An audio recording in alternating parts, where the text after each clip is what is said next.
mid-size family sedan segment is one hugely competitive marketplace. It's made even more competitive for the model year 2013 with new entries from Ford, Nissan, and then there's this vehicle, the all-new 9th generation 2013 Accord. Now, the Accord has always been Honda's go-to vehicle for a mid-size sedan. I mean, if you knew somebody that wanted a mid-size family sedan, you had no problem recommending an Accord to them. Well, for 2008, when Honda introduced the 8th generation vehicle, that started to change a little bit. The vehicle got too big, it just didn't have that old Accord magic that the previous generations always had. Honda wants some of that magic back, so for 2013, they completely redesigned the vehicle, gave it the technology that it needs to compete with the competition. They made the vehicle smaller. They finally gave us a new 4-cylinder engine and a new transmission to go with that pairing. So let's take a look and see if Honda has brought the magic back on the all-new 2013.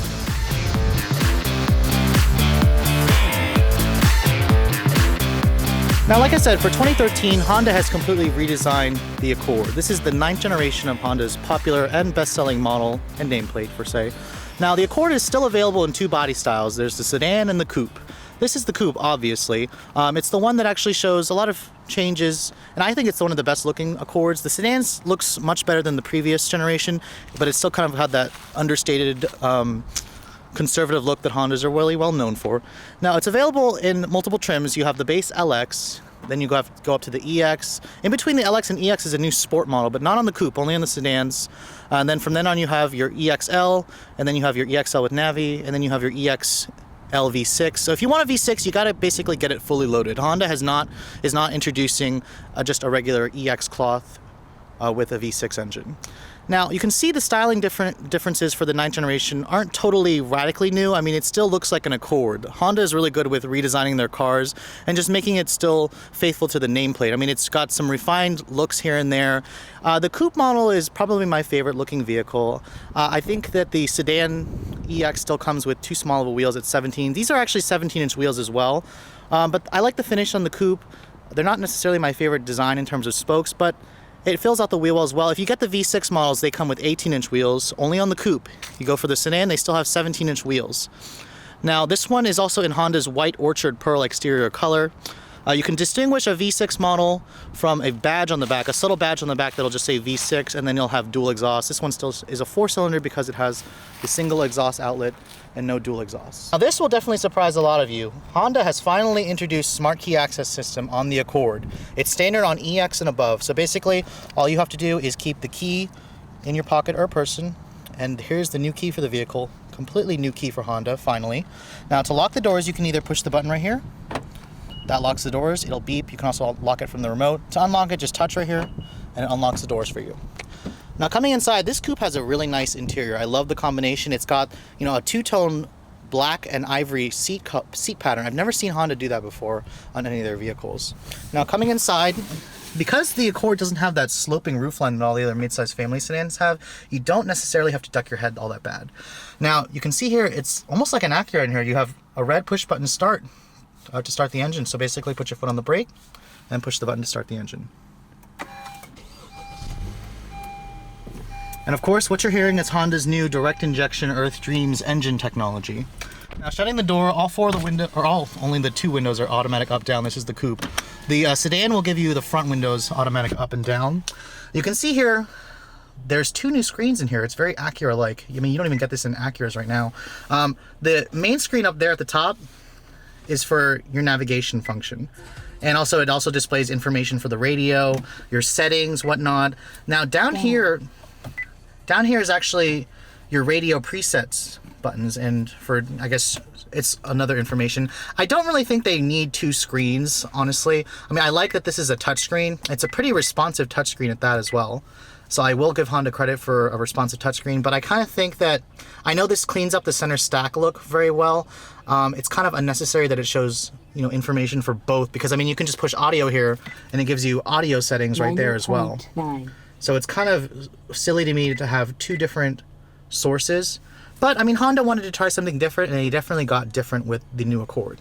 Now, the rest of the interior of the Accord has definitely gone up market. You have soft touch materials on the dash, which the old one had, but it almost had like a 2-piece dash design. The top part was hard, the bottom part was soft. It's all hard plastic down here coming to the glove box. It is damped, and it's a pretty good size. It's not lined with felt or anything. The Fusion gives you a slightly bigger glove compartment.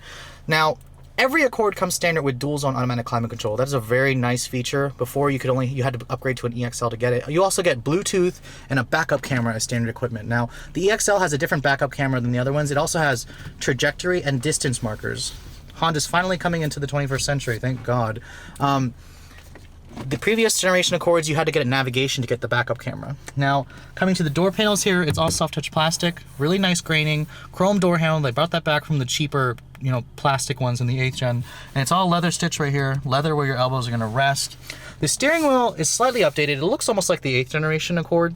You get paddle shifters on the 4-cylinder coupe models. If you get the Sport on the sedan, it'll have paddle shifters with the CVT. The other ones will not have paddle shifters. You can see here, the leather actually reminds me of leather that you'll find on an Acura. It's very smooth. It's got really nice stitching as well. I'm really impressed with the quality that Honda's done here. Now, you do get some new technologies in the Accord as well. This is the first Honda to have their new lane watch feature. So basically, whenever you signal to change right, to go right, the camera will pop up right there that shows what's in your blind spot. And you can basically turn that off as well if you don't like it by pushing this button right there. And that'll turn it off or it'll turn it on. And it basically shuts off every time you flip the signal off or on.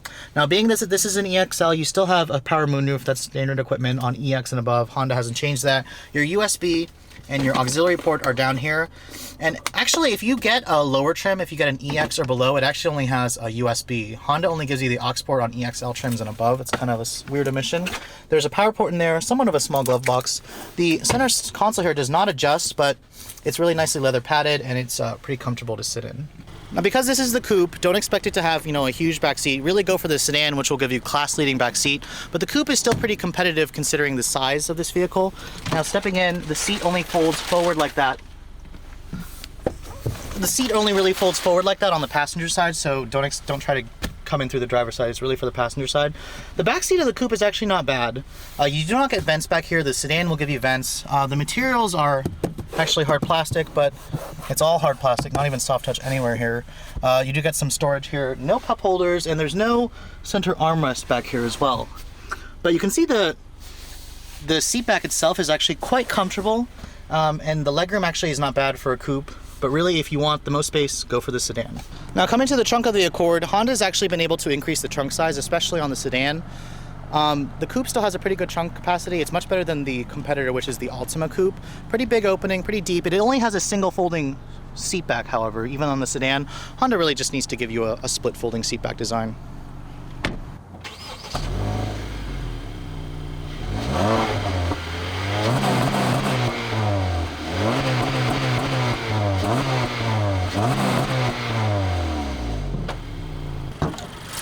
Now, coming under the hood of the new Accord, you have Honda's first all-new 4-cylinder engine in a while. It's actually an updated version of the previous generation's K24 4-cylinder, but you can see a Earth Dreams badge on the top. It's kind of a silly name for an engine, but it has Honda's new direct injection technology. You can hear it ticking away. It's not as loud as other manufacturers, especially from Hyundai and Kia, but I'm curious to see how it drives here. The number is 185 horsepower, 189 if you go for the Sport with the dual exhaust, and 177 pounds of torque. Up in terms of torque numbers from the previous 161. Horsepower is actually surprisingly down from the EX and up previous gen Accords, while the LX had 177, so this is up. But paired with Honda's new CVT, they got rid of the 5-speed auto. Let's take a look at how this combination drives. So Honda sells roughly about 400,000 of these Accords every year. So I know a lot of you are curious to see how the new one drives. So let's take a look. The push button start is definitely weird for me. I'm not used to an Accord having that. Now, the one thing Accords haven't lost is great visibility. This thing still has really great visibility throughout. Now, I've chosen this curvy back roads to show you guys this test drive, so I'm pretty sure this is going to be the best way to demonstrate to see if Honda actually has, brought back some of that old Honda magic in this vehicle. Now, one of the big things that Honda did for 2013 is actually switch the Accord's trademark double wishbone suspension to McPherson strut, just like the Civic. Now, I know the old school Honda enthusiasts will definitely not be happy about that. Personally, I don't think I could really care. The new Accord definitely rides a lot softer and is much quieter. I'll show you guys what I mean once we get on the main road here, but the new Accord is just unbelievable how quiet it is. They've also switched to an electric power steering in this vehicle. The old Accord had a hydraulic. It's helped with the gas mileage in this vehicle a lot.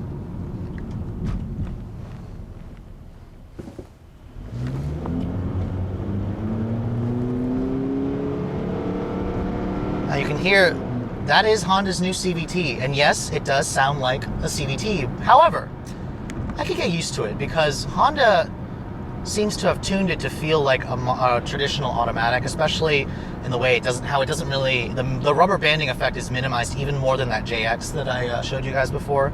And it's even got a sport mode here that will kind of bring the revs up. It's got paddle shifters right here